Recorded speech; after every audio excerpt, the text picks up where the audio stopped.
Chilli powder అన్ని రకాల వంటలకు పచ్చళ్లకు సరైన chilli powder. No colour no chemicals. ఏంట్రా నన్ను చిన్నపిల్లని చేసి వైజాగ్ అని తీసుకెళ్ళిపోతున్నావా ఏంటి? లేదురా సరదాగా జోక్ చేసానులేరా. బైక్ మీద బుద్ధున్నాడు అంత దూరం వెళ్ళడం. అందుకే అన్నవరం దాకా వెళ్ళి వచ్చేద్దాం. అన్నవరమా? ఆప్ మా ఇంటికి నడిచి వెళ్ళిపోతాను. వచ్చేప్పుడు బైక్ మీద దింపుతారా? ఒరే ప్లీజ్ నీకు దండం పెడతాను ఆపరా. నేను ఆపను, నువ్వు కావాలంటే దూకే. ఒరే ఎదర బ్రేక్ అని ఉంటుందిరా బాబు, దాన్ని వాడు. సారీ నాన్న, అన్నవరం వెళ్ళేదాకా యాక్సిడెంట్ తప్ప ఏం వాడదలుచుకోలేదు. మరి అలా అని చెప్తే బట్టలు తెచ్చుకున్నాను కదా. స్నానం చేసేవాళ్ళకి రా బట్టలు, నీకెందుకు? కర్మరా. రాయ్ ఎక్కువ ఫీల్ అవ్వకు, వెళ్ళి వచ్చేద్దాం.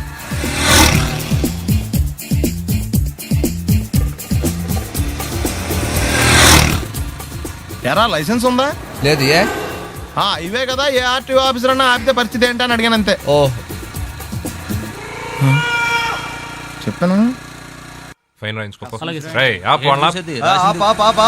బండి పక్కది పక్కరా. సార్ దగ్గరికి వెళ్ళు రా. ఇటు ఇటు లైసెన్స్ ఉందా? ఇంట్లో ఉంది సార్. మరి రోడ్ల మీద ఎందుకు తిరుగుతున్నారు? ఏమయ్యా సీ బుక్ ఉందా? మన దగ్గర నోట్ బుక్స్ ఉండవు, ఇంకా సీ బుక్ ఎలా ఉంటది? 500 ఫైన్ తీసుకోవా. హలో ఎక్స్క్యూజ్ మీ సార్, మీ గ్రే హౌండ్స్ బాబ్జీ గారు తెలుసా? నేను ఆయన అల్లుడే. అయితే ఇచ్చారా? డబ్బుల్ది రిసీట్ ఇవ్వరా? రిసిట్ కావాలంటే 2000 అవుతుంది. అదే మళ్ళా మనకు రిసీట్ మొత్తం. ఎక్కడికి వెళ్తున్నారు? అన్నవరం వెళ్తున్నాం అండి. అన్నవరమా? అయితే పని చేయండి, మీరు ఇచ్చిన 500లో 100 తీసుకెళ్లి నా పేరు మీద ముడుపు కట్టి స్వామివారి హుండీలో వేయండి అమ్మా. మీ పేరేంటండి? శ్రీనాథ్. రేపు కూడా మీరు ఇక్కడే ఉంటారా? వచ్చేటప్పుడు ప్రసాదం ఇద్దామని. అలాగా తీసుకురా. విచిత్రంగా ఉందరా. ఉన్న డబ్బుల్లో సగం ఆర్టీఓ గడే తినేసాడు. ఈ టైంలో పెట్రోల్ అయిపోతే చచ్చిపోతారా బాబు.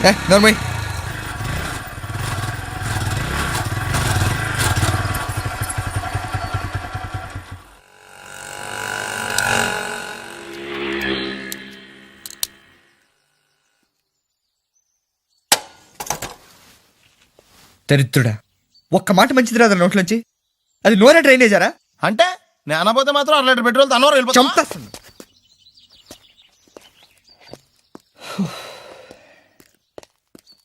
సర్లే కానీ నీళ్ళు తాగేసే బాటిల్ పడేకు. దగ్గరలో ఏదైనా పెట్రోల్ బంక్ ఉంటే అందులోనే పెట్రోల్ కొట్టించుకోవాలి. ఇలా నలపకుండా పడేస్తుంటే ఇదే బాటిల్లో నీళ్ళు సమ్మేస్తున్నారు. ఏంటి చెప్తున్నావు?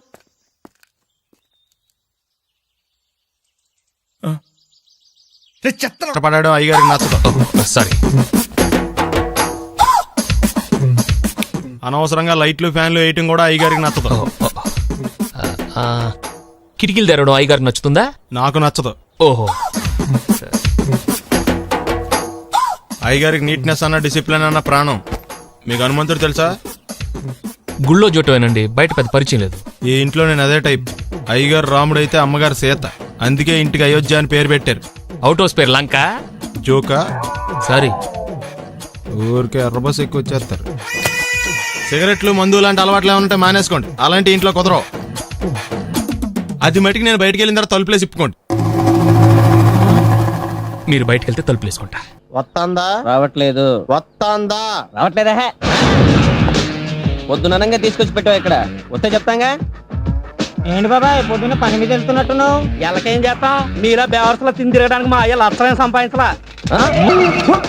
మీలాంటి వాళ్ళ వల్లరా ఈ ఊళ్ళో నాకు వాల్యూ లేకుండా పోయింది. ఒరేయ్ దుర్గ వచ్చేస్తుంది, కొంచెం డీసెంట్ గా బిహేవ్ చేయండి. ఓకే. దుర్గా ఎంగేజ్మెంట్ కి వచ్చావా? కాదు, నీ దినానికి వచ్చా. జరగా ఎలుకలు పట్టి. ఎంత మాట అన్నది గురు. మనం అంటే లవ్ రా, అందరికి తెలిసిపోద్దని వాళ్ళు తిడుతుంటదిలే. అయితే మాత్రం అంత మాట అంటుందా? అది దుర్గ అయితే నువ్వు క్రాంతివిరా. ఇది నిజమేరా. మన రేంజ్ కి మనం ఏ భూమికతోనూ సెటిల్ అయిపోకుండా అనవసరంగా దీనికి కమిట్ అయినట్టవా? ఏమీ చేయలేవురా.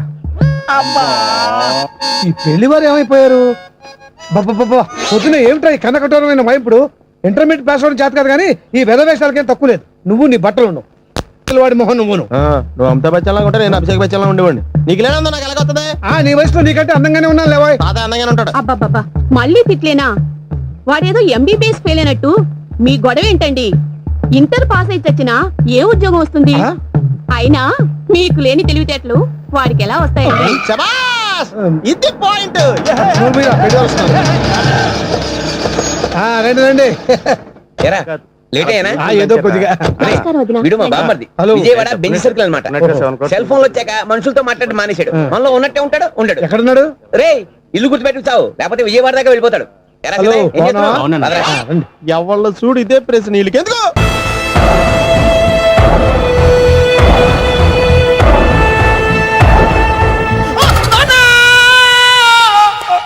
ఏమయ్యా ఎందుకు వచ్చావు? లైట్ ఆరిపోయింది కదా డాక్టర్. కరెంటు పోయింది. అమ్మయ్యా, మా నాన్నకి ఏమైంది? గుండెకి చిల్లు పడింది. ఎంత ఖర్చైనా పర్లేదండి, పూడ్చేయండి. డాక్టర్ పేషెంట్ మళ్ళీ ఏమైంది? ఎందుకలా అరుస్తావు? మీరు పేషెంట్ అని ఆగిపోయారు కదండి. ఏడ్చినట్టుంది. డాక్టర్ పేషెంట్ పండు అని కలవరిస్తున్నాడు. ఈ పొజిషన్ లో పళ్ళు తినకూడదు, చచ్చిపోతాడు. డాక్టర్, ఆయన పండు అని పిలిచింది నన్ను. ఏంటి నీ పేరు పండా? ఆయ్, అయితే లోపలికి వెళ్ళు. ఆయ్, పదండి.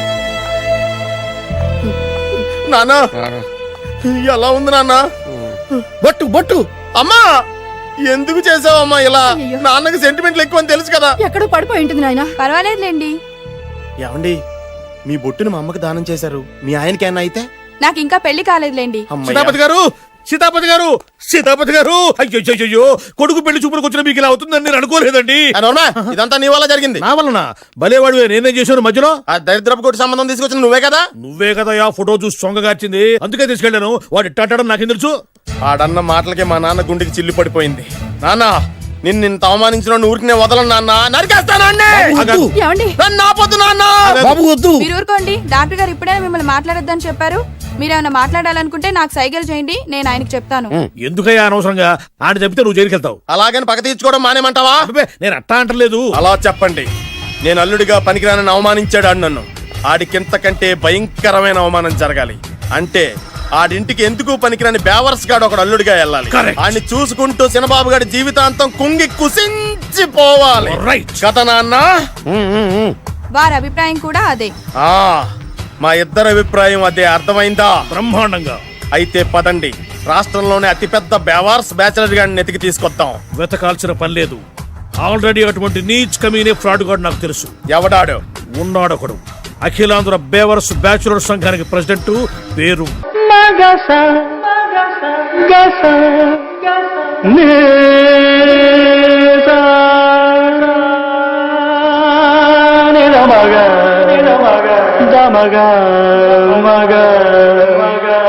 సరే సరే గమగా గమ గమ దమ దని దని దని రే. అద్భుతం. అయ్యో, వినేశారా? నేను పాడిందంటే వినేశారా? ఎవరినైనా నువ్వు అచ్చు బాలసుబ్రహ్మణ్యం లాగా అమోఘంగా పాడావు. క్షమించండి, నేను బాలసుబ్రహ్మణ్యంలో పాడటం ఏంటి? బాలసుబ్రహ్మణ్యం అలా పాడతాను. పేరు రిషికేశ. మా కాలేజ్ లో హిందీ లెక్చరర్. హిందీయా? ఈడు బొందేం కాదా మామయ్య? ఈడు ఆల్రెడీ నా ట్రైన్ లో తగిలాడు. మన గురించి ఎన్నేసి మాట్లాడినాడో తెలుసా? ఎరా నారికేలా మహాడు, ఈయన ఆయన కాదేమోనండి. బాగా చెప్పారు. మీరు ఎవరిని చూసి ఎవరు అనుకున్నారు?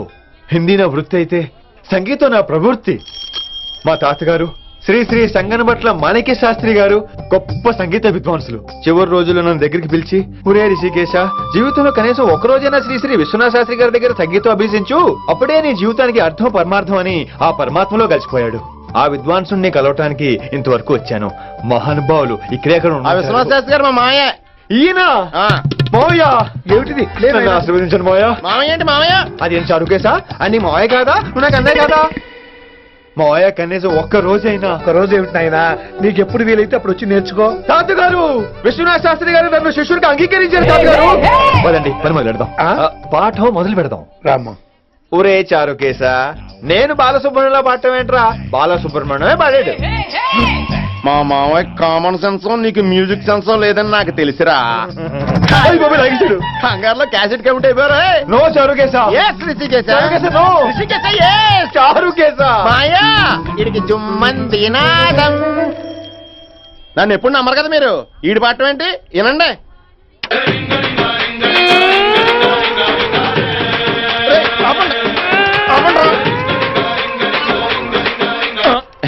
క్యాసెట్ తప్పు పెట్టాను మాయ్యా. పోనీ తిప్పి పెట్టు. ఎదవ ఆప్షన్ చదువుకో.